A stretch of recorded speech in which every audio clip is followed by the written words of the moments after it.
Hi Gar! Siyempre, for today's video, sasagot ulit tayo ng isa sa mga tanong sa atin ng followers natin. So, meron nagtanong, request Gar, best talent mo, alin?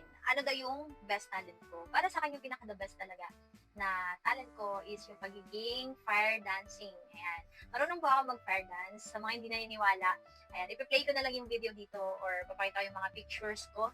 Ayan, na nag-fire dance po ako. Ayan, oh. Ayun, naniniwala ka na. Bukod po sa pagsasayaw is marunong din ako. Marunong din kasi ako mag-portrait. Yan, nag-drawing din po ako. Tapos, marunong din ako mag-gitara. Ano ba? Marami akong talent. Pero yung best lang kasi yung tinatanong. Okay, nagda-drums din ako. Drum set, marunong din po ako. Hindi po sa pagmamayabang is marunong lang. Hindi ko naman sinasabi na magaling ako. Marunong lang. Oh, galit na galit. Gusto manakit.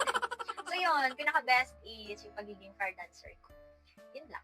So, pag may mga tanong kayo, ayan, pwede kayo mag-comment dyan para sasagutin din po natin.